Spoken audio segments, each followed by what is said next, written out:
Bismillahirrahmanirrahim. Assalamualaikum warahmatullahi taala wabarakatuh. Tuan Profesor dan juga salam sejahtera. Saya Muhammad Rasul Jalaluddin, wakil bagi kumpulan Syazam, akan membuat pembentangan daripada soalan yang kedua, bab yang kedua dalam buku, mewakili kumpulan saya.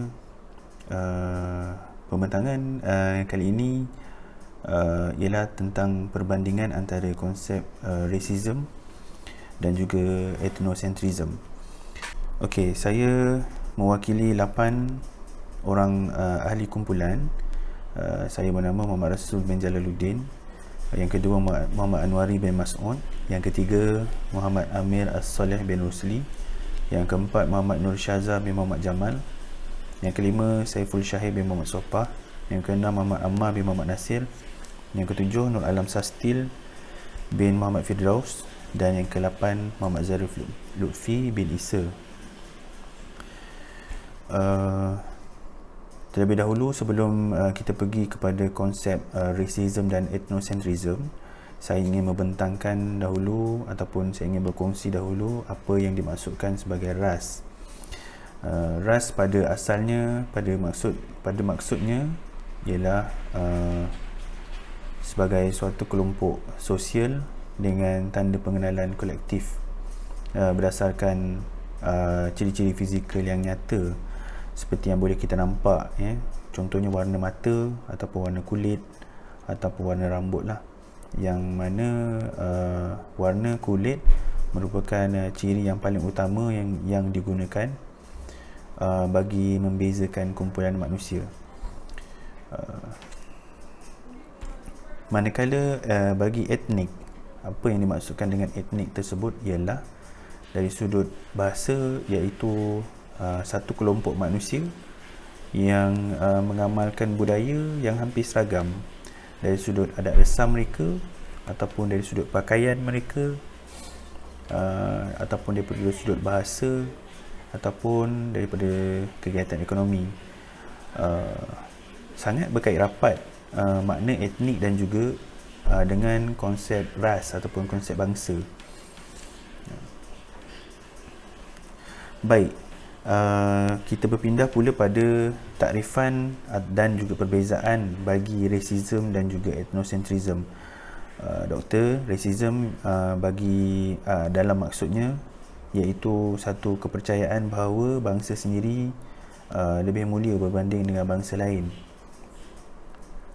Manakala ethnocentrism pula ialah satu kepercayaan bahawa budaya etnik ataupun kebudayaan etnik sendiri lebih unggul daripada kebudayaan ataupun budaya etnik lain.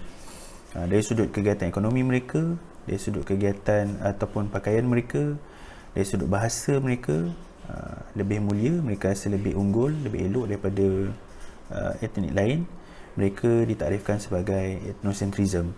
Manakala racism, mereka yang merasakan ataupun mereka yang percaya bahawa bangsa mereka sendiri lebih baik ataupun lebih mulia, lebih elok, lebih molek daripada bangsa lain.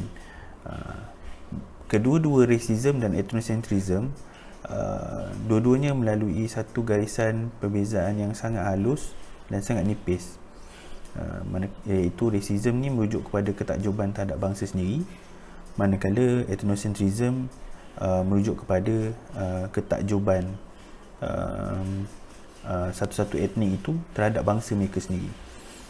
Kalau kita boleh lihat dari sudut pengkelasan manusia dalam dunia, boleh kita kelaskan manusia ni kepada 3 kelas utama ataupun 3 ras utama lah, yang seperti mana kita tahu, iaitu yang pertama Caucasoid, yang kedua Negroid, yang ketiga Mongoloid.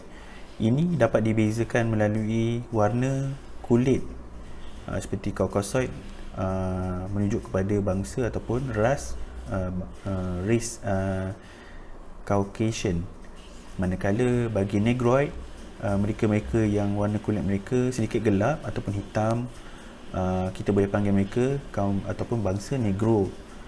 Contohnya Mongoloid diambil daripada perkataan Mongolia yang membawa maksud ataupun warna kulit mereka sedikit cerah, berbeza sedikit dengan Caucasian, mungkin perbezaan mereka daripada sudut warna rambut, warna anak mata, boleh kita bezakan daripada sudut itu.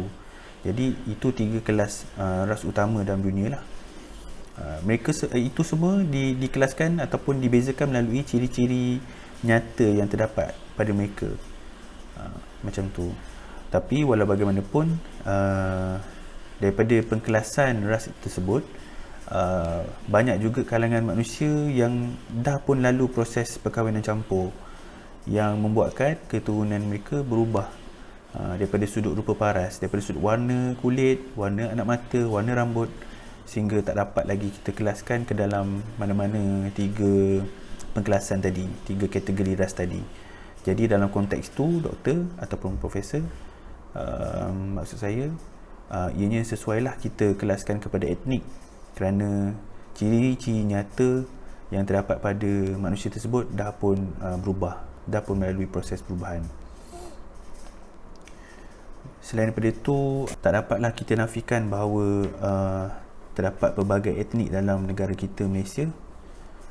Namun tahap racism dan ethnocentrism sangat sedikit lah memandangkan satu hubungan simbiosis atau saling kebergantungan wujud yang membawa kepada satu hubungan sosial yang kompleks dan tak terlalu bergantung kepada etnik mereka sendiri semata-mata. Itu adalah warna yang cantik yang dicorakkan melalui kepelbagaian kaum dalam Malaysia, sebab kita sama-sama saling memerlukan antara satu sama lain, dan tak menghala kepada perpecahan ataupun merendahkan budaya dan keturunan. Dan itu sebagai akhiran daripada apa yang saya boleh kongsi dalam pembentangan kali ini, Profesor.